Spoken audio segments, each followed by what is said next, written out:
Hello, everybody. Welcome to this week's episode of Beware the Board, a horror podcast where we watch a randomly selected horror movie every single week.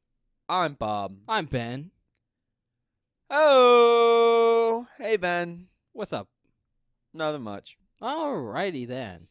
I guess we can get into it then, unless you have some news. Ben, do I have some news for you? I have a couple of things. Oh? Like two or?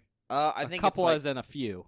I think I might have exactly two, but I don't remember it off the top of my head. Okay. I have two things. One of them is pretty cool. And it's something that I, while being very poor, will probably spend my money on, which is tragic because I shouldn't be doing that. In news about films we are both a fan of, Dark Sky Films is bringing the entirety of the Hatchet franchise to a Steelbook Blu-ray. This includes Hatchet, Hatchet 2, Hatchet 3, Victor Crowley, and a fifth disc with nearly 2 hours of bonus content exclusive to the Blu-ray. Oh, that's cool. That's super cool.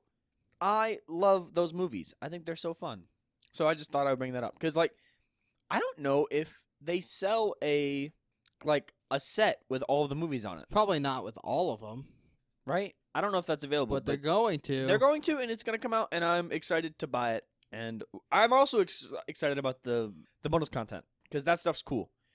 And it's a film that I actually, enjoy. So, okay, this is the big one. So, like I said, I have two things. I have several things, and one of them is just one really big thing, if that makes sense. Like, I have a couple of things, but they're all basically the same thing. Oh, what is it? In Friday the 13th news, I don't know if you've seen this, because I've been seeing tons of stuff about it. In what news? Friday the 13th. Oh, yeah, I know what this is. Yeah. Horror Inc. has announced a turning point in the franchise as they are announcing the Jason Universe, an expansion on the Friday the 13th IP that carefully navigates the current mess that surrounds the rights to the entirety of the franchise. This project is to be headed by the original film's writer, Victor Miller, Mark Toberoff, and Robert Barsamane. I think that's how you say his last name. I don't remember. Basically, what they're doing is, because they don't have the rights to the title of Friday the 13th, because that's tied up with New Line, because they currently own the rights to anything with that name, they are doing a bunch of individually Jason specific content. Like there's the Crystal Lake show that's coming out, which they can do because that has Jason and no other characters coming back. But then they're also doing action figures. I think they're thinking about doing some game related stuff. Basically, if you're into Jason, they're kind of taking the Friday, I don't want to say IP, but franchise and moving IP. it more in that direction. Okay. Because they can't access everything because of the mess that surrounds all the legal stuff with the rights. It's more complicated than that. I was reading up on it. There are some issues with that. First of all, their description of what they were doing was just, we are going to make Jason-themed entertainment. Yeah, they're which Jason is content, essentially. Very non-specific. Yeah, I So- think they're doing that on purpose to leave themselves open to do whatever they want, really. They are, but it's non-specific in the way that's okay, what are you guys actually doing? Yeah, Potentially I don't know. nothing? Yeah. The other thing I'm going to mention right now, because you brought up the Camp Crystal Lake thing, there's been issues with that. Well, I didn't want to... Look, that's And a separate piece of news. I'm not sure if it's actually going to be made anymore. Well, I know that the showrunner stepped away. Yeah, Brian Fuller, the showrunner, left. But I think they're looking for a replacement in the moment. They are, but he is not only the man who pitched the show, but kind of the big name associated with it. Yeah. I mean, he's the creator for, I think, Hannibal. Mm-hmm. So with him stepping away, there's a decent chance it's just not going to be made. See, I think that's So, kind of wild. You could be looking at this announcements to do Jason-themed entertainment as more of a carryover to pad the environment in the interim of we're not making a Crystal Lake show, and we need to maintain interest in the IP since we're not producing a 13th movie still, and it's been 20 years. Not 20 years. It's been 15, but you get the point. Yeah, no, I mean, I get it. I guess I'm excited because since I have become a horror fan, no new piece of Friday the 13th content has been released. There has been no updates about anything. I have not gotten any, games. I haven't gotten any movies. No, even like a book or anything. There's been no new content. Well, there was a Friday the 13th game. Yeah, but that I wasn't, you know what I mean? I wasn't Yeah. here for that. I will say it has the potential to be something interesting, but it is so non-specific that I just wouldn't get my hopes up about it. I'd approach it cautiously. I think that's kind of my point. I mean, that's kind of how I'm approaching it, but this is one of, if not the biggest horror franchise that exists. So the fact that after all this time, we finally might get something more out of it is exciting. I will say, if you like Friday the 13th stuff, there's a number of very, very good fan films, though, for Friday the 13th. I hadn't even thought about that. That's a great idea. There's some really, really good ones. They have some of the OG actors in them, too. Whoa, that's fucking cool. At least the really big one. I forget the name of it off the top of my head. There's a really famous one. I think it's called Never Hike Alone.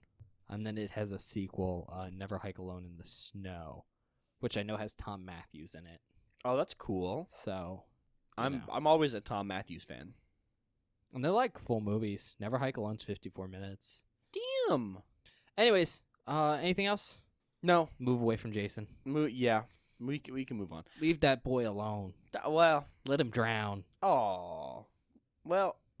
And then come back to life as a grown man. Maybe come back to life. He might not have actually died to begin with. We don't know. Maybe they'll answer that in the Crystal Lake show if it comes out. I don't think Tom Savini thinks it makes sense. Well, Tom Savini is mad about a lot of things, okay? Categories, right? Yeah, what about him? We got 3 this season. Do we? That's crazy. My category, which is historically usually the best category. Shut up. That's just how Don't it hype works. yourself up like that. It was Cabin in the Woods this season, so movies with a cabin that just happens to be in the woods. Where they usually are. Usually in the middle of nowhere, and spooky things happen. Go figure. That's actually what our first episode was on. We watched Cabin Fever last week. Yeah. Bleh. Eli Roth film. Gross. Decent, though. No, not bad. Our random, which is remakes, and it's very specifically remakes of stuff we've seen on the podcast already. Mhm. Not remakes of films this season. I should specify that. Which you could now do. I that could now Cabin throw Fever. Cabin Fever on there if I wanted to. Yeah. And then the last category, which was cults, and that's from Bob. And very specifically, it's movies about cults and not like cult classic films. Yeah. Although I guess it could technically be both. It could be both. That's a good interpretation is do both. But I don't know what you picked. Find you a man who could do both. Huh? I don't know. Both of what? I don't know. I'm pretty sure that's just a saying. It is, but both of what, Ben? Well, like normally There's you would no be more context here, specific. so. But it sounds like you're telling me to find a man who could be in a cult or is a cult, It's classic. which is just like a bunch of people in a trench coat situation. There was no Because thought. normally there was no thought behind it, Bob. Well, normally a cult consists of more than one person. Are there several people? I don't know, Bob. I don't care. It was a. Are you telling me to It get was into a throw- polyamory? It was a throwaway comment that wasn't supposed to make sense because I'm tired. But now you've got me wondering. So, what category are you picking today? Well, I'm picking cults, of course. Oh, okay. What spot? We went over this last week. I'm not picking remakes for a while because it's cool, but I'm the least excited about it because there's going to be no new movies. You know what I mean? Well, technically. Well, technically. Fucking shut up. It's not the same, okay? They're just it's going to be a whole separate vibe from the rest of the podcast because these are films that we've technically seen before or have like concepts for. Yeah. So, but the other categories is going to be like new content. Like I had never even heard of Cabin Fever before we watched it. So that's cool. I'm choosing cults. I don't remember what I chose last week. It doesn't matter. I have all 3 spots. 3, Ben. Travis? Today we are Yes. watching The Ritual from 2017. Oh, this is a good movie. I knew there was one movie on the board that I thought Bob had seen. Yeah, this is I Yeah. like this movie. And I'm pretty sure he's seen it. So we're watching The Ritual. Oh, this movie is also very scary from what I remember. Fantastic. We'll see actually what Bob remembers. I'm not sure how much of this film you remember. I remember. Because I'm sure you saw this before we did the podcast. Oh, I watched this in high school. So I'm sure through half the film you were like covering your eyes like a baby. No, I won't tell you what I was doing instead of watching the movie, but I was not paying attention. Oh, wait. No, I've heard this story. Never mind. That's how I knew you'd seen this film.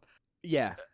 Wait, That's an aside, guys. wait, hold on. What do you The think? thing- Well, no, hold on. The thing I will say about The Ritual, though, is like it's kind of a cult movie, but the cult stuff is kind of a spoiler. Yeah, And normally I wouldn't put it on the board, but I was like, I'm pretty sure Bob has seen this film. yeah. So this works. who cares? Mm-hmm. Description. This is why backpacking is just a bad idea. Never go outside. Never go outside. Oh my god, I wouldn't go that far, but I wouldn't go backpacking in the woods with friends. To be No, honest, they bad move. weren't going backpacking in the woods. They were going backpacking through like open areas, Yeah, like in the hilly mountains. Then they decided to go into the woods. never go into the woods. Unless you're trying to make a really good musical. Then you can go into the woods. Only a little bit. Length, 1 hour and 34 minutes long, Oh, a normal length film. rated TVMA, so like R. Weird. Have you ever said that before on the podcast? TVMA. Have I heard that one? Like I know I think what it I said is. TV-14 before, That's interesting. because that's PG-13. Yeah, I think it has to do with the fact that this is on Netflix. that makes more sense. Because this film had a small theatrical run Mhm. in the UK under E1 Films, and it even debuted in like the Toronto International Film Festival, but international rights to it were bought by Netflix. Mhm. for, like, That's how I watched it. It was on Netflix. 4.75 million. So like most of its distribution is done through a streaming platform, and most streaming platforms tend to have like TVMA style Yeah, yeah. ratings, rather than like the classic. R PG-13. Yeah, because I think they have to pay for that, and I'm not sure if you have to pay for the TV rating scale. I'm sure that anything that goes up has to be rated by TV, but I don't think like they have to pay for it. I'd guess you don't have to pay for it, Yeah. because that'd be insane for some things like soap operas Yeah. Oh my God. Are you kidding to me? pay every episode. Yeah, to pay per episode. That would be crazy. IMDb gave it a 6.3 out of 10. Tomato Meter gave it a 74%. Audience score of 62%. That is accurate, I think. For awards, it has 4 wins and 5 nominations. Notable actors: Raph Spall as Luke, who is Danny Moses in The Big Short. No, No, it's about I the don't- 2008 housing market crash. It's a real Oh. story. I believe that's the film I'm thinking of. Arsher Ali as Phil. He was Dennis Mahindra from Funny Woman. He was on 6 episodes in 2023. Robert James Collier as Hutch. He was Thomas Barrow from Downtown Abbey. Talking about Downton Abbey. Yeah. Why did you pronounce it Downtown Abbey? Downtown Abbey. I'm gonna be honest here. I am reading this, and the mic is like halfway in front of one of my eyeballs, Oh, okay. and so it's a little bit hard to read sometimes. But he was on 52 episodes between 2010 and 2015. God damn. I think he was also in like the movie and stuff. Sam Troughton as Dom. He was Thomas Parks in Alien vs. Predator. Oh, we need to watch that. It's okay. Same with Predator. yeah, We have not seen. and we haven't seen anything but Alien, We haven't seen anything but Alien. like Oh. aliens. You know. I was about to say we could watch Aliens. Paul Reed as Robert. He was Shane in Boy Eats Girl. Maria Erwalter as the host. She was Ibn from 1899. It was on 8 episodes, 2022. Hillary Reeves as the curate. She was the Mad Hatter barman in Sulphur and White. Francesca Mulla as the witch. She was a woman in Tender Eyes. And then Matthew Needham as Junkie. He was Lord Larrys, the Clubfoot Strong from House of the Dragon. He was on 13 episodes between 2022 and 2024. Director David Bruckner. He also directed The Night House, and the writer is Joe Barton. He worked on the Lazarus Project. Wrote 9 episodes between 2022 and 2023. I've not heard of any of these films or That's any of these people. Weird. It's almost like the country of origin for this film is the United Kingdom. Okay, well, I knew that one. Budget's unknown. Box office is estimated at $1.78 million. That's So, pretty good considering it's just like a streaming movie. well, that box office is from their limited release in the UK, Oh yeah, which is a small market. So, 1.7 mil just in the UK is I- pretty good. 1.78. Well, It's yeah. like 1.785. So it's nearly 1.8 yeah. for a limited release Mhm. run in the UK. I think that just speaks to how actually good this movie is. No, it is. I mean, again, keep in mind it got bought for international streaming rights Mhm. for $4.75 million. Yeah. So they also made that. Tagline: They should have gone to Vegas. That's a stupid tagline. See how that tagline agrees with my never go backpacking quote? Yeah, yeah. Stupid tagline, but it makes sense. All right. I have two other facts about this film. Firstly, the film is based on a 2011 novel of the Oh, I same didn't know name that. by Adam Neville. I've heard the novel's pretty good, and it goes into some of the more confusing aspects of this film. Interesting. So if you've watched this film, you liked it, but you'd like a little bit more depth, I'd recommend you go check it out. Haven't read it, but there's a lot of stuff about this film that is very much a character piece, Mm-hmm. and so having internal thoughts, I imagine, would be helpful. Probably is. But the coolest fact about this film, by far, 100% the coolest fact, is this film was shot on location in the Carpathian Mountains of Romania. Mm. And did you know why that's cool, Bob? Why is that cool? It's definitely not cool for anyone else, but it's cool for me. Okay. I've been there. Oh, you were around there whenever you I've been visited? hiking exactly where the people are hiking in this film. Whoa, no, that's actually sick as fuck, bro. Not like literally exactly, but I've been hiking in the Carpathian Mountains in That's Romania. really fucking cool. It's like where Vlad's castle goes and everything. Mm-hmm. It's right through the Carpathian Mountain range. That's fucking rad. All right. That yeah. All right. Well, we're gonna go watch this movie. Yeah, we'll see you guys in a minute.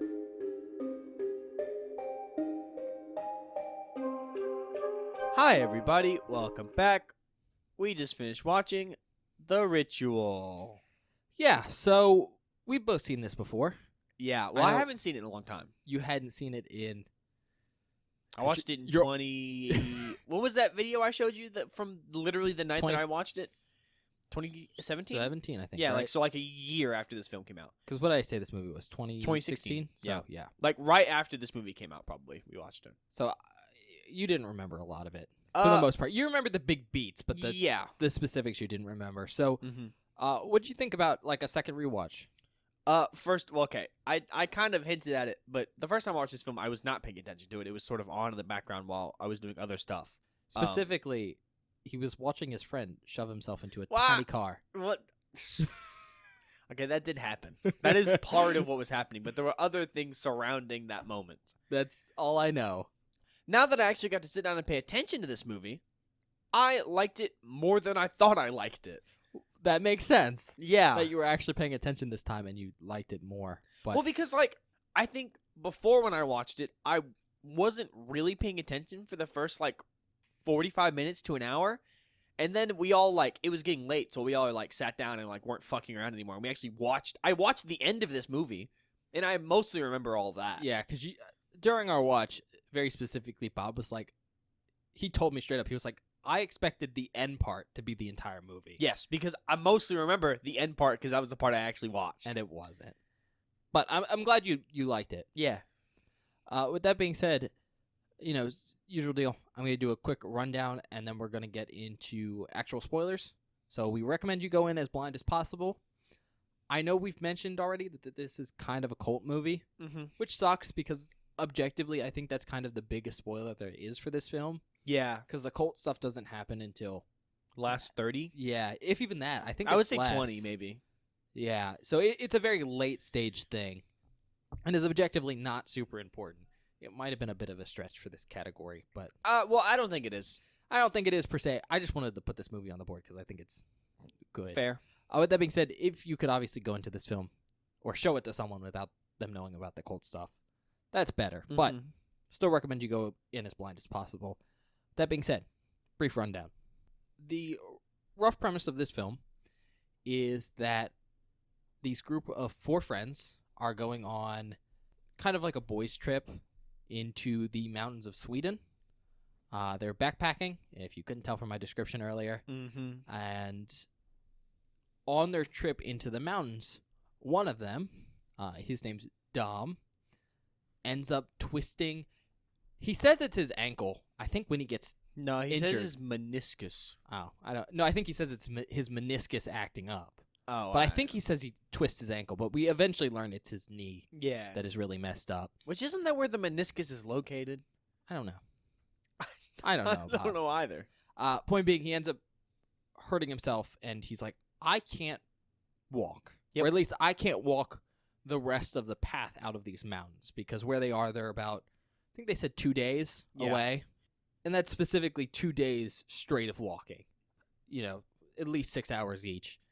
And, the group discusses what they're going to do. Two of the group, Luke and Hutch, discuss, leaving Dom with their other friend Phil, up on the top of this mountain to go, get help. Leave him with the food and everything. Dom's like, you're not leaving me. Yeah. And so the plan they come up with is to leave the path and cut through these woods bordering the mountains. Because they could see where they wanted to go on the opposite side of these woods. And essentially it looks like a quicker route. Yeah. Instead of following the path, like the trail. Because the trail takes them around the mountain when they could just cut through the forest. Yeah, the forest is in the valley. the valley. Obviously, bad idea. Yeah. And as you would expect, it goes poorly. It goes really poorly. Not only because they obviously didn't tell anyone they were going off path, and because, they're not prepared for the woods, but more importantly because there's something scary in the woods. Yeah. One might say a cult. In the Eventually. But yeah, there's stuff in the woods, and things start to go really bad. That sounds cool. I'd check it out. Yeah. 'Cause, again, I think it's pretty rad. With that being said, we're going to get into discussing the movie. So, spoilers ahead. Right off the bat, because I think this is worth mentioning, this is essentially a folk horror film. Yeah. Like hardcore. It's... Like when we first started the show and you mentioned folk horror, this was the film I thought of. I think you specifically told me that, and I think that's how I knew you'd seen The Ritual. Yeah. But if you're kind of unfamiliar, the idea with folk horror a lot of the times is, you're dealing with usually kind of, I don't know, old-time beliefs. Mm-hmm. I think the word most people would use is pagan. And this film has a lot of tie-ins to Norse mythology. Mm-hmm. But, more so than that, I think one of the big hallmarks of folk horror is this idea that you have a group of modern-day people. In this case, you have these 4 dudes from, the UK, Mm-hmm. the city of London, probably. And you have them go into a very out-of-the-way area, somewhere that hasn't been, civilized, like the woods, and they're exposed to a group that still practices these old-timey beliefs, is kind of trapped in its own world. Yeah. And it's that dichotomy between the new and the old. And this film, straight up, that's what it is. Mhm. I think it's a very, very good example of the folk horror genre. It's got all the vibes, forest and trees and steam and mist, and it just looks really pretty. I think a big part of what makes this film reek of folk horror to me is the level of mysticism around it, around the thing in the woods, the supernatural elements, I guess, feel very folk horror to me in a way that when we watch The Witch, there's supernatural stuff in that, but it's not overt. And in this, it's very overtly super crazy supernatural stuff. And I think that's interesting because, like I said, in The Witch, which is probably the only other folk horror film we've watched, I would say on the podcast, it's very different. Yeah, this is so overtly a part of that genre that I honestly think it makes a very good representative film, especially for the modern day. Yeah. Yeah, and I mean, I think all that's true, and it's why I generally think this makes a great example of the folk horror genre, especially for a modern movie. I mean, we talked about the Unholy Trinity before. Obviously, we haven't released those episodes yet, They're not out. or seen 1.5 of them, but there's a lot of really, really good folk horror stuff that's older, Mm-hmm. and it's not necessarily easy to find. I think really, really good examples of new stuff, and I do think this is a really good example of something that's more modern, that just really hits the tones right. Yeah. Especially because a lot of folk horror stuff is set in England Mhm. or New England in the United States, but there's this similar feel of, I don't know, innate Englishness to it. It's yeah. It's no, all I get what you mean. it's Eurocentric generally, but it's this more I don't know, Anglican style of. No, and that totally makes sense when you look at something like The Witch, which is literally set in like New England, America, and the people in the movie, like the people the movie are about, are from England. Yeah.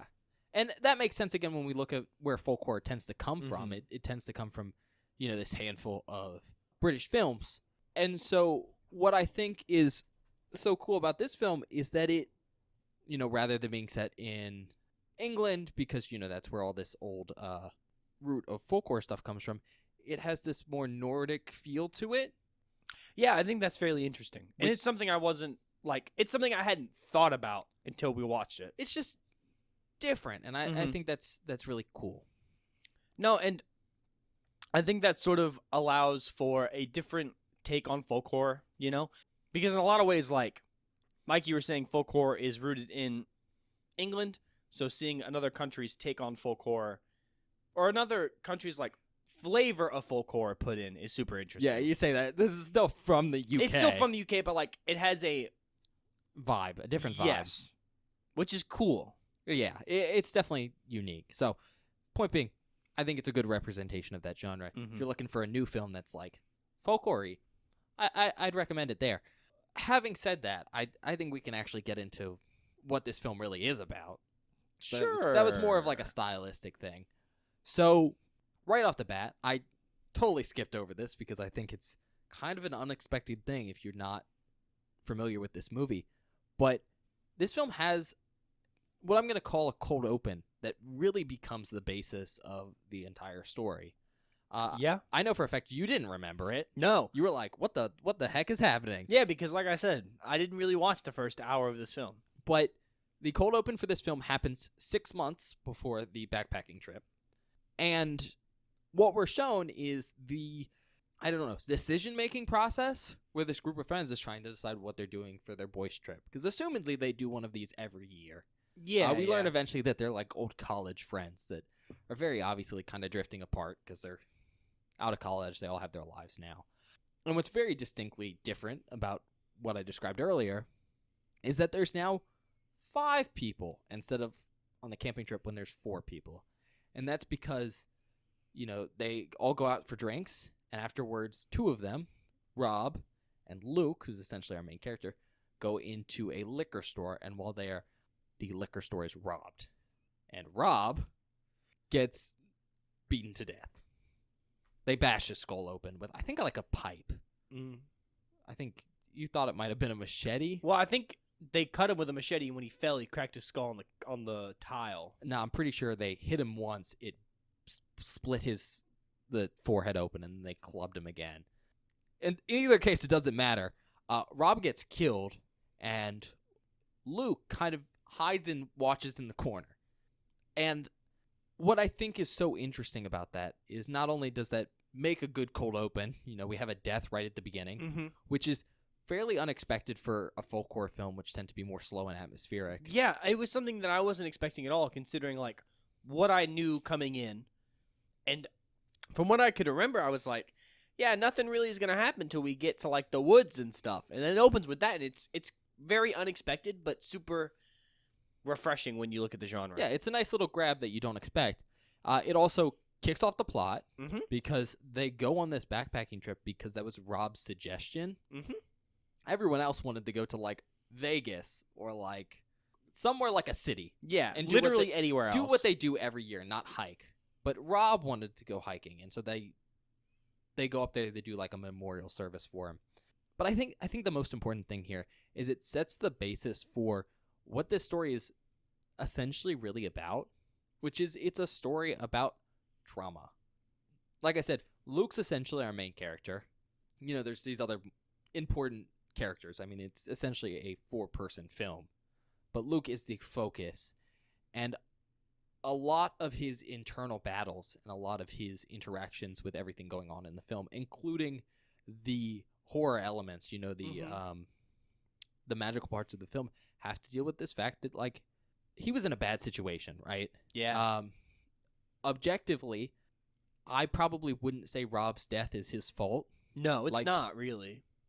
Rob was fighting the robbers because he didn't want to give him his wedding ring, which is not a good idea. And like, yeah, maybe Luke wanted to have defended his friend, but it's, you never know how you're going to react in a situation like that, and there's no necessarily right answer. But he very clearly blames himself because one of his best friends died, and it's very clear probably most of his friends, at least in some ways, maybe even not like subconsciously, also kind of blame him because they were like, we weren't there, but you were. Why didn't you save him? And so a lot of the film is kind of, him being traumatized because, like, this is a thing that haunts him, but also how does he deal with this new dangerous situation as a reflection of this past trauma? I think all of that's really cool. No, it is really cool. And I think a lot of what makes it so interesting is, I'm going to keep harping back on this, but in The Witch, the only other folklore film we've seen on this podcast, That we've released an episode on. There we go. We've seen another one, but we haven't released it. It doesn't tackle anything like that. Like, it's that covers religious stuff. Yes, it's a very different sort of vibe, and the fact that it's sort of interworking this modern trauma with this weird folk horror, like supernatural mysticism, is interesting. It's cool. It has a cool dichotomy that works really well when you compare them visually, which the film does a lot of. Yeah, and that's kind of the big thing I want to get through this whole plot is, I think this is a really great character piece because I think how it for sure deals with trauma is really interesting. But, not to like get into too much right now, but part of the horrifying elements of this film is that whatever is in the woods has the ability to affect people's perception of like reality. Yeah. And it focuses on trauma. Like, it focuses on what causes people pain. And so, because Luke's our main character, we get to see how his perception is altered. And so there's multiple scenes in the movie where it overlays this liquor store where you watch Rob die over top of the forest. And it just creates these, I think they look insanely fascinating. Oh, you know what they are? Sequences. They're liminal spaces. That is exactly what they are, because they stretch reality and they make a space that is much bigger than the liquor store was, but also artificial in a way the forest isn't. Yeah, it's really, really, really cool. Yeah, I think two really good examples of it is they have one sequence where it's straight up the liquor store exactly how it's shown in, the cold open, except the floor is moss. Yeah. And obviously Luke's in different clothes.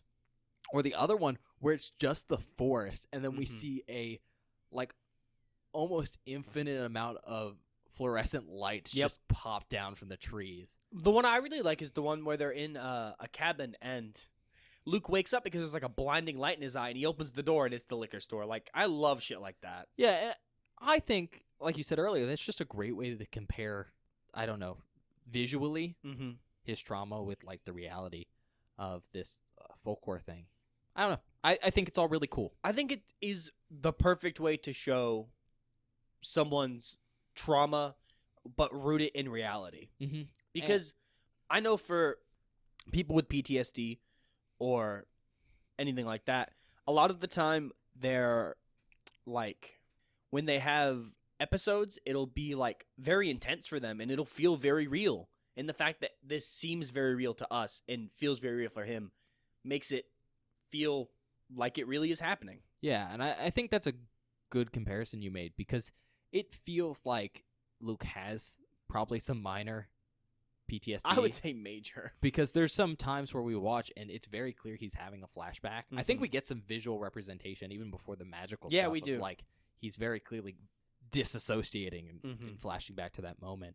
And so the fact that, like, the magic creates a more noticeable effect of this PTSD is really cool. No, it's really, really cool. I almost wish that we had gotten to see what the other characters were experiencing. Because very clearly they're experiencing something of the same level, or maybe of the same level that Luke is experiencing. So that's actually, I think, a good jumping off point, because I actually explicitly disagree with you. Really? Yeah. So I think this is a good way to get into what the horror is for this film. Sure. So this is set in Sweden, right? Mhm. We said there's like Norse elements, Norse mythology, and the monster in this film is a Jotun. It's like a giant in Norse mythology. If you watch Marvel, it's the Frost Giants. You know, Oh yeah. it's what Loki is in Marvel and in actual Norse mythology, I believe. But the main antagonistic force in this film is a monster, but it's very specifically a bastard son of Loki. Mm-hmm. And just like all of Loki's children, it is a monstrous looking abomination. Oh, it looks so cool though. Because if you know, all Loki's children are pretty scary looking. There's the Jormungandr, I don't know the anything about world-eating snake. There's Hela, she's half beautiful woman, and on the other side a rotting corpse. Yeah. And then there's Fenrir, the Fenrir is one of. Loki's children. I didn't yes. know that at all. So is Sleipnir, the 12-legged horse. Ugh. Loki transforms into, I think, a mare and has sex with, I think, Odin's horse.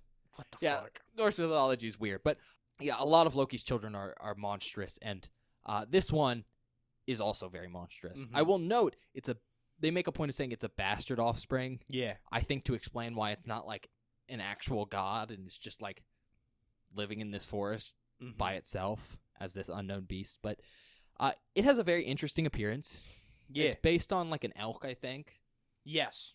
But very specifically, it looks like an elk, but instead of a head, it has a torso with its head chopped off, Mm-hmm. its hands are replaced with antlers, and instead of like feet, it has human hands. Yeah.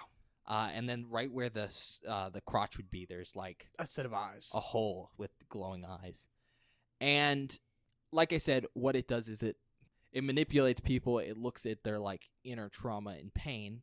And very specifically what it's doing here in this forest, because I do think it has control over like the whole forest and kind of this is its magical stomping ground. Mm-hmm. But what it is trying to do is find followers.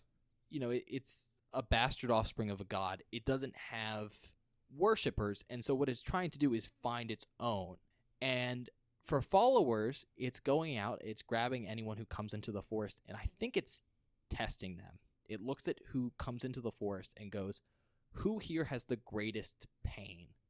And it chooses amongst the people. If they have a certain threshold of like trauma, it marks them. It's 5 different piercings into the chest that form a Norse like letter. Oh, I don't know didn't if you even saw catch that. The marks are in a shape, and then there's a tattoo kind of over it that I think. Yeah, yeah. Is it the one with like the It looks like a square with 2 legs coming off Yes, of it. that's what I was I don't thinking think it's a tattoo. I think it's like a scar. That Yeah, forms no, it is a afterwards. scar. But yeah, he marks people who have the significant amount of trauma to be considered one of his worshippers, and then he like takes them to this commune he's built in the center of the forest where he keeps them prisoner, and then he forces them to worship him endlessly because he also keeps them alive forever. Eventually, they get so old they become like mummies. And so the point I want to make here is I think out of this group of 4 people, I haven't mentioned all their names. There's Hutch, who's like the outdoorsy type and kind of the one in charge. Mm-hmm. Luke, who we've mentioned, who's very obviously like the shithead friend and the one whose life hasn't really gone anywhere. Dom, who's the heavyset one and is a bit of a complainer. He also kinda kind of sucks. sucks. And then Phil, who is kind of there, Yeah, Phil just kind of is there, but is real. very funny. I do like Phil. But the point I want to make is the first night they spend in the woods, they all get a vision from this creature. And obviously, like Bob said, we're only shown Luke's. But Luke's the only one who gets marked. True. And while the rest of them are scared by what they see and are tormented in very different ways, the fact that Luke's the only one that gets marked, at least to me, shows that he was the only one with like a significant amount of pain that he hadn't worked through that still haunted him enough that like this god wanted to latch onto him and keep him and Sure. assumedly feed off of that fear and pain and anguish.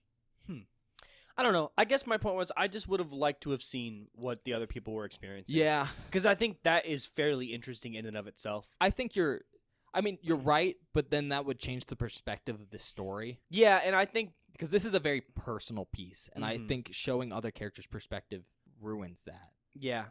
Plus, I'm not sure if they were necessarily shown anything. No, they definitely were, because we get to see it near the end of the movie. Sort of. We know Dom tells us that he saw what we eventually learn is like a glimpse into his future. Like he foresees his own death. Phil, I don't know. we don't know what Phil sees. I think he's just I think scared into He's worshiping seeing the monster. the monster in his head. Yeah. And then Hutch, it's never clear. He does piss his pants. I think he's just scared. Honestly, he might have also been shown his own death. But the point I want to make is I don't necessarily think they were shown that same like shift in reality that Luke was shown, which I think is maybe why he was marked. Yeah. Is because like when the creature got into his head and was like, what's the thing that scares you most? It's not death. It's this thing that has already happened. Yeah, it's your past. Because Mhm. that makes sense, because then the thing Dom fears most is not only death, but not seeing his wife again, because he Mhm. sees his wife in his death. The thing Phil feared most at that moment was the statue that he ends up worshiping. Oh, that's true. I hadn't thought about that. And then I'm not sure about Hutch, His biggest fear is pissing his pants. but honestly, it could be something related to the moment, like the fact that they're all going to die in the woods, Mhm. because it's very clear that Hutch thinks that's going to happen. Oh yeah. Yeah, anyways, that's my read on the situation. On that note, I think we can talk about the creature and some of the characters. What did you think about the group of 4? Any notes on them? I like them. I think they work. I think a lot of the times in films with small casts, there can be moments where they will struggle because one cast member or one like particular character isn't likable or doesn't work with the group. What I think works is that all of them fit into an archetype of the friend group while also being unique enough to stand on their own as characters. Like, while you mentioned, Phil doesn't do anything. Like, Phil is sort of just there, but he's still interesting. Like, there's small character stuff that makes him work in the friend group. Like, I'll be honest, he's sort of like the scared one, because there are lots of moments where he's like actually freaking the fuck out.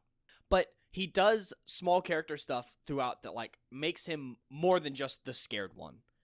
Like there's this incredibly funny moment where they have just climbed to the top of the mountain for the first time and they've like laid Rob to like done like his like what is the word I'm looking for?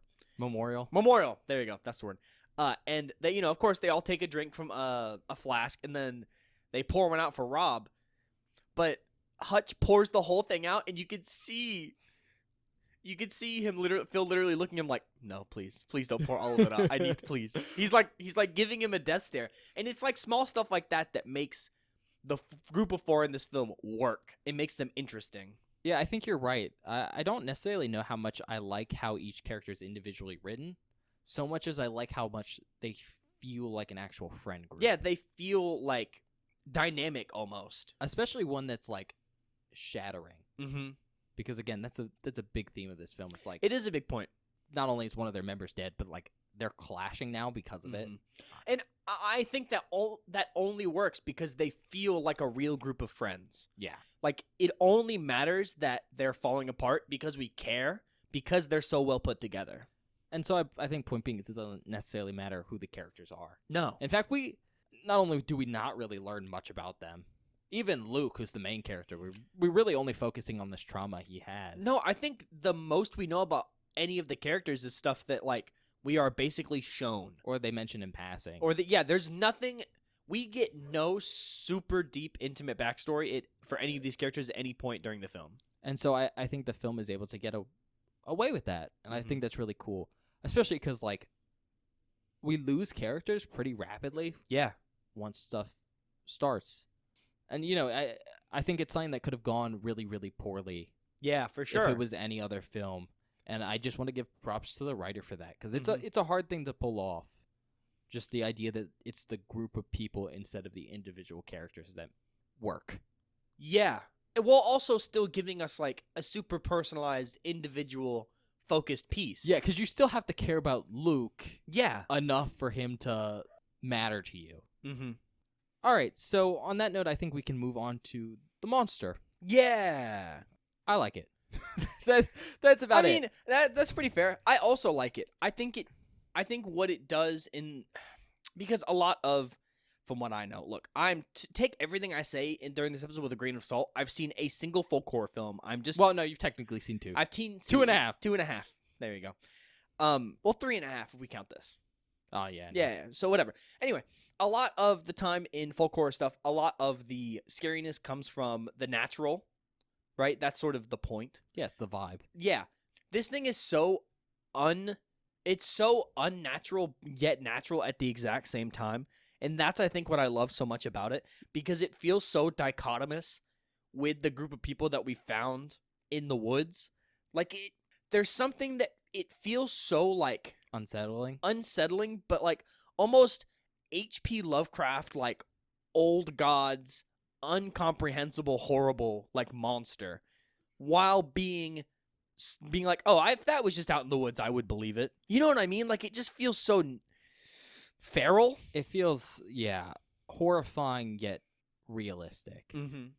Which I think is just a fun way of saying that creature design, really good. The creature design is fantastic. I really do like it a lot. It kind of vaguely looks like a horrifying deer mixed with a person. Mm-hmm. Like a messed up centaur. Yeah, and innately the creature is gross and terrifying and scary, right? But I think what makes the creature so much more terrifying is all of the buildup that the film uses throughout to set you up for the creature reveal. Yeah, that's kind of like a classic folk horror thing. It's a lot more about, I don't know, what you can imply rather than what you can show. And the film does this thing I love in movies with creepy forests, where it'll have a bunch of very straight trees, and it'll shoot like a wide angle shot of like a bunch of trees so that it looks like you have a flat background because you can't see where the trees end. You just see a bunch of trunks kind of blending in together. And it uses that to make you think there's going to be something in the background. Yeah. And sometimes there is. If you watch this film, there's a couple sequences where you'll see like a hand of the creature or like its rear, and it'll just sit there for like 3 seconds, and then you'll see it move. Very easy, like, you'll see and you miss it stuff. But it's a great way to build up the creature and make it more horrifying before the final reveal, which doesn't happen until like the last, I don't know, 10 minutes? Yeah, not long at all. But I think that's really cool. No, it's so cool. Especially because in some of the hints, it looks very human. Yes. And then in some, it's like, no, that's a animal. Mm-hmm. And so the reveal of this combination is fascinating. It's sick. It's so cool. There's something so utterly terrifying about seeing like the weird elk deer shaped creature and then seeing the hands and the eyes come out of its fucking Yeah, it's so good. Not to mention, I don't know if you caught this, but towards the end of the film, there's a moment where it forces Luke to pray to it. Yeah. Because it wants to claim Luke is one of his followers. And when it does so, the beast stands on its hind legs. It looks crazy. Well, if you looked, its stomach opens. Yeah. And, like, more hands come out. And at least to me, that shows that, like, this is a form that it takes, but it's a more, like, mortal form, and it has a more Lovecraftian base that can come out. I also think that it's implied that whatever this creature is can basically shapeshift. Like Loki. I mean, when you notice when it stood on 2 legs, it looked more like a man with a horned head than it did a deer with like a torso on it, which is classic kind of Jotun appearances. Okay. Is like a horned giant. Okay, cool. But the reason I say that is because there's this really awesome moment where a character is tricked into seeing someone that they miss, and then it turns out it's actually just the creature disguised as whoever that person. We've basically said who that is. Yeah, it's Dom. I didn't want to, Fair enough. But it's just this. It's just a really cool like follow through of like, oh yeah, it's a son of Loki, so it has some of his like mischievous trick stuff and lies and stuff like and that. I think that's cool. I also think that relation to Norse mythology is a cool work in.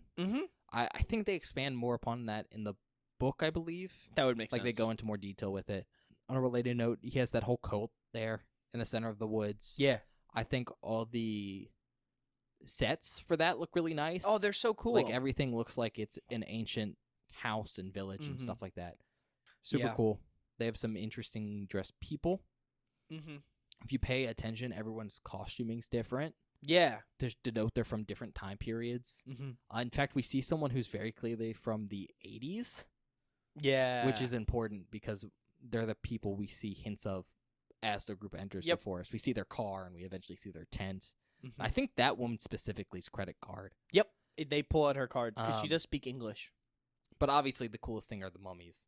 Yeah, no, that is something I had forgotten about because, like, when the lady from the cult that like helps, I don't really think she actually helps them at all. Actually, she's She's the nice. most sympathetic because Yeah, it's very clear. I think she's been there the shortest amount of time. shortest amount of time. Yeah, she's like, yeah, you're gonna join us and you're gonna worship this guy and you're gonna get to live forever. I was like, that's pretty cool. And then I realized live forever just means you get to become a mummy that breathes, and Yeah. that's awful and terrifying. You're basically enslaved forever. Yeah, it's pretty horrible. Yeah, But something we have talked about What? while we're on the topic of these mummies. I was just gonna say they look cool. The moment when they start breathing is horrifying Yes. because I know it tricked you, Oh, it's awful. which is funny because you hear them making noise before Yep. he goes in and then they stop. Well, I just assumed it was another spooky supernatural ghost thing that didn't like was just like fake, you know? It's like that's not real.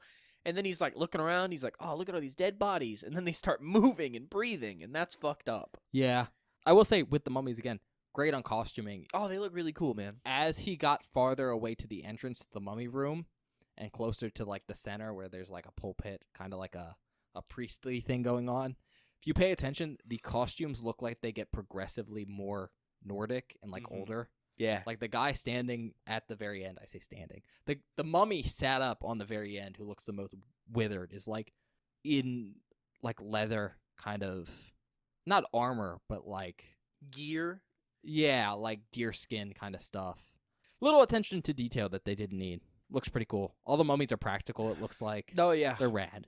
I don't know if any of them are animatronic or anything like that. I mean, they probably are. They move. Mhm. But I don't know. A nice, horrifying way to make this whole situation with the monster worse. No, it does. It just makes it worse because like when you learn and she's like, "You get to live forever." It's like, "Oh, maybe this isn't like, yeah, okay, this is horrible. It sucks. It's a no good bad time." But there's a silver lining. And then you see the silver lining and you go, "Well, this blows." There is nothing. There is no silver lining. It's just- Fuck. Sucks. It sucks. But yeah. It's just like this inkling of hope, and then shattering that hope with a horrifying scene is so cool. But I think it makes all the cool stuff like just this nice little addition on top. Mm-hmm. Because the cult isn't important. What is important is that it emphasizes the scariness of the monster without just having to show the monster. Yeah, the cult facilitates the monster. But I will say, I'm glad you put this on here because I don't know when we would watch this otherwise. I didn't either. So cool. I would say it is a cult film because the cult is important to the plot. It's intrinsic. It is intrinsic. Like without the cult existing, this is just a monster movie, and it loses a lot of the depth and Well, I think nuance. the cult is what makes the folk horror part work. Yeah, that's fair. That being said, I think the last note I have on the monster, because it is worth mentioning, it looks good. It's Yeah. obviously CGI. For CGI that's happening in a dark area, Mm-hmm. it looks amazing. It looks fucking really cool. And I think a lot of what makes it look really good is when the monster is, at least in the later parts, like fucking with Luke or chasing him, it ties in all of the stuff from the trauma that he's experienced into the environment. So that's also CGI. So it makes the monster look like it should be there. Yeah, it's all just executed really, really well. Mm-hmm. That being said, do you have anything else you want to talk about here? Yeah, one more thing. Okay. Unless you have something. Unless you're gonna say this, cinematography is really good. That's what I was going to Ah, talk about. yeah. Same thing. No, this movie's really pretty. Oh, it's so pretty. It's so cool. And look, we say this a lot. We always go, "Oh, this movie's really well shot." No. This movie, first of all, they're filming in a fantastic location. They're up in the mountains. I think it's the Carpathian Mountains. There you go. You said it again. I remembered. I knew what it was. I just needed you to tell me. They're shooting in these mountains, and there are so many amazing natural shots of just like wide open, beautiful mountains.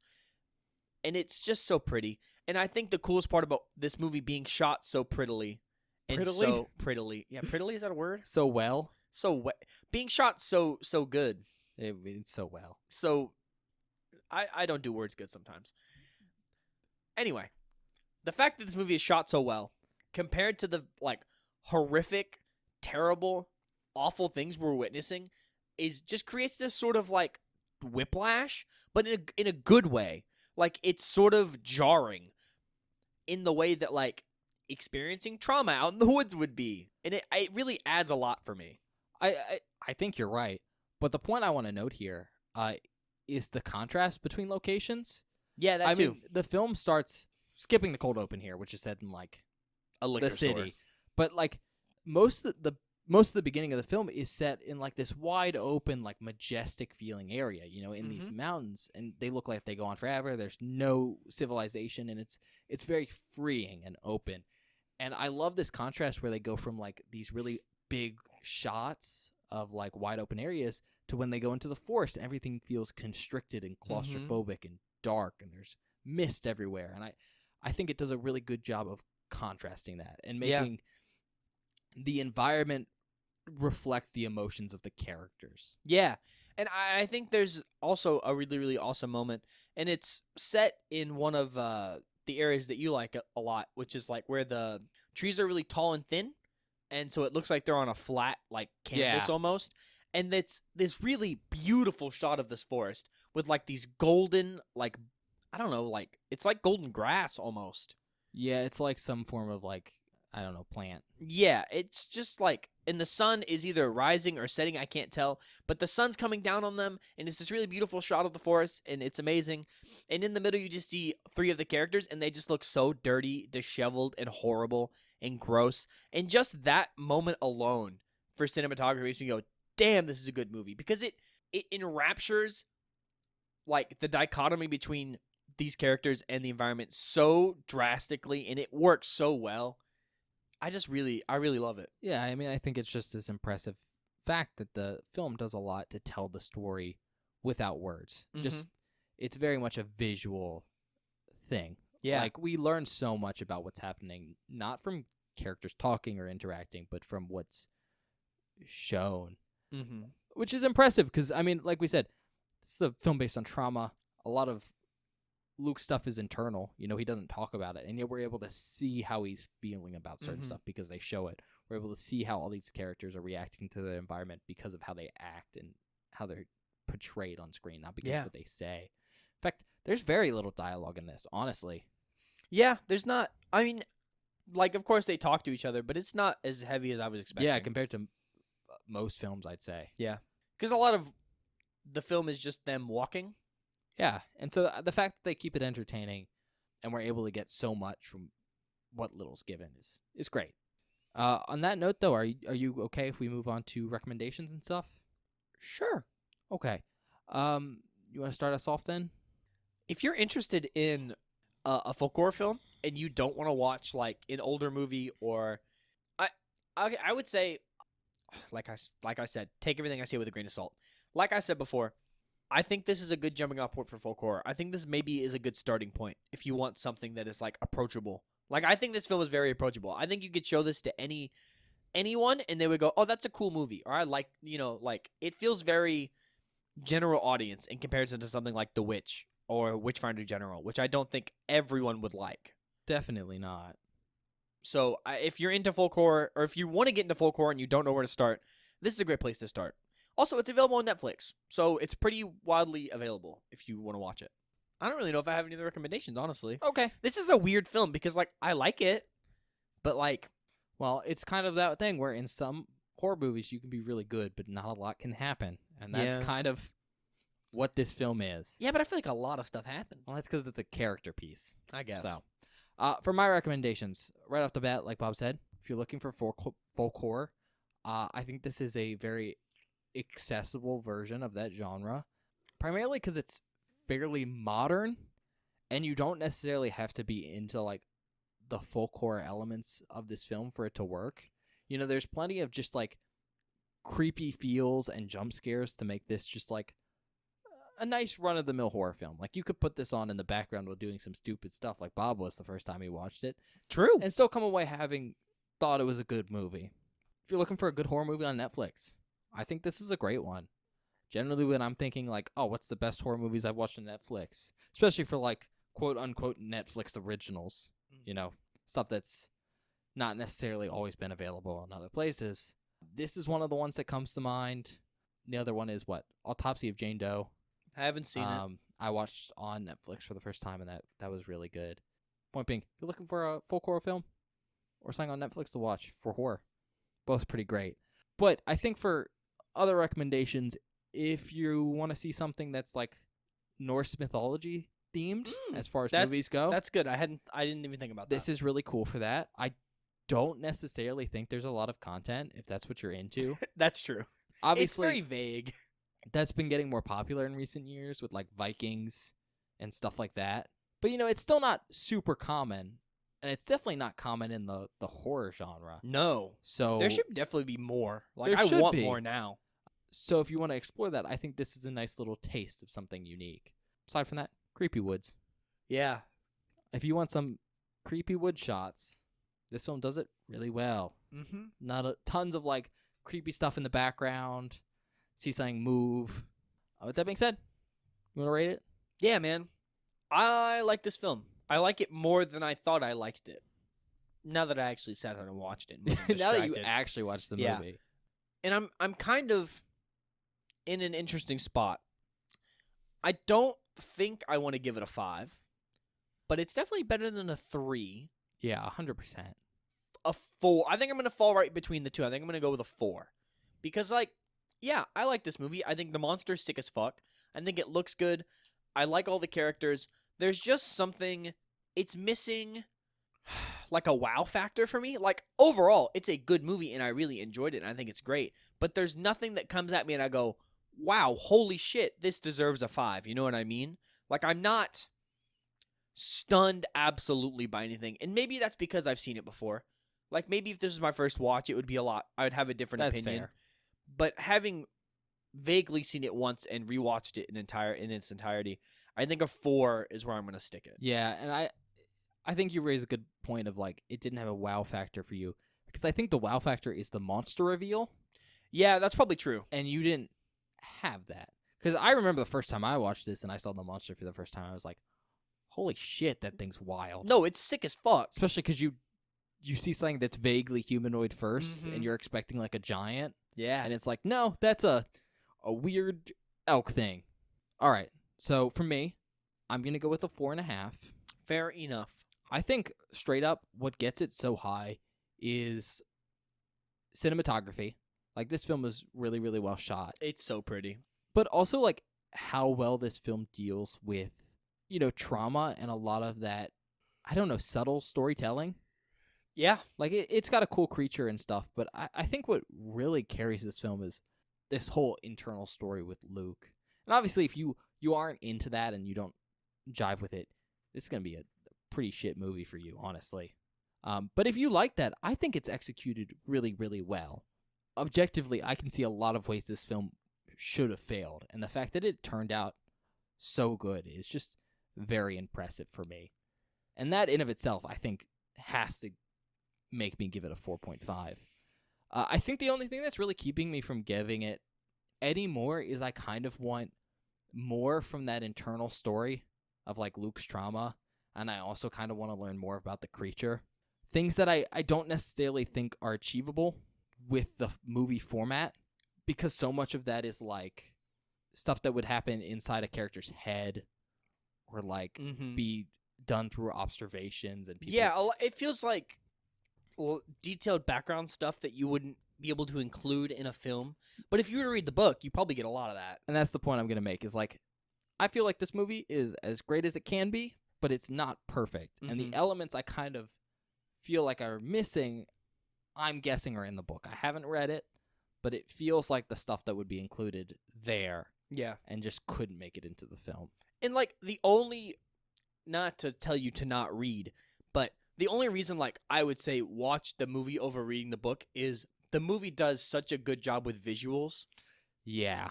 and that's the reason you watch a movie. But this movie, like, I feel like captures something that reading a book could not. because of the way it like juxtaposes stuff. With that being said, because I feel like the film's missing stuff that are in the book, I think it is a very good movie. If you're like, wow, I really like this. Now I feel like I'm going to read the book and enjoy it, Yeah, for sure.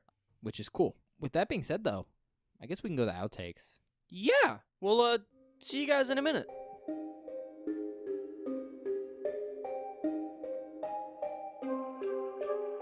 Hello, everybody. Welcome to the outtake section for this episode of Beware the Board. I hope you're enjoying our review of The Ritual so far. I like this movie. I think it's very, very well done. But without further ado, let's get into the outtake section. This first clip is our reaction to what is essentially this film's cold open. Holy shit! Yeah. Okay. Whoa. Not what I was expect. Oh, holy shit. That's fucked up. Not how I remember this movie opening. With a flashback. This next clip is me getting scared and Ben making a valid point. Well, the upstairs seems kind of nice. I'd be so worried about just finding a dead body. Or just a person. Like a skeleton. Oh. I hate this movie. You're so Fucking tense. I don't know why. Because I think you know this movie's scary and you're dreading it. This next clip is me making a dumb joke as the group stumbles into a cabin and Ben continuing his point. Oh, a family of 7 having dinner. I think that'd be worse. That would be worse. I think finding people in there would be worse than no one. Yeah. Boy. Oh my. Are you realizing you don't remember enough of this for it not to be scary? Yes.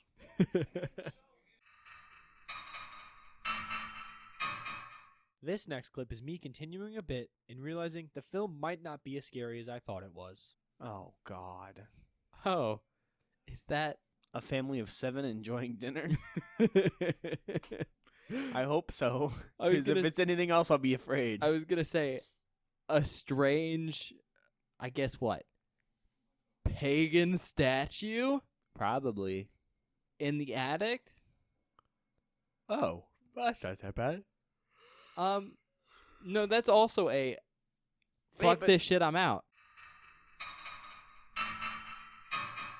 This next clip is our reaction to one of the coolest scenes in the entire film. No, fuck this. This is fucking awful. What part of it? All of it. The mummies? Or the fact that they're all still alive? Oh, God damn. Fuck this. Oh, we lit them on fire. That is fucking sweet. Well, Dom's last wish was to light this bitch on fire.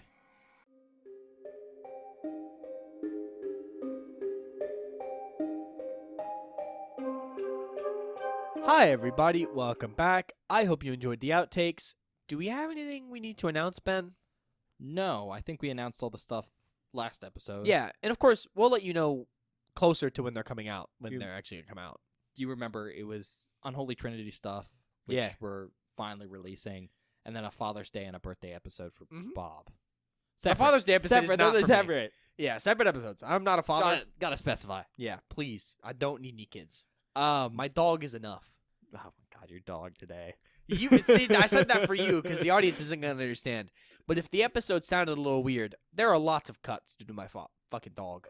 Piper, Bob's dog, has been vomiting the whole Yes. wrap up part of She's the episode. throwing up. Or the She's- review part. Not sick. No.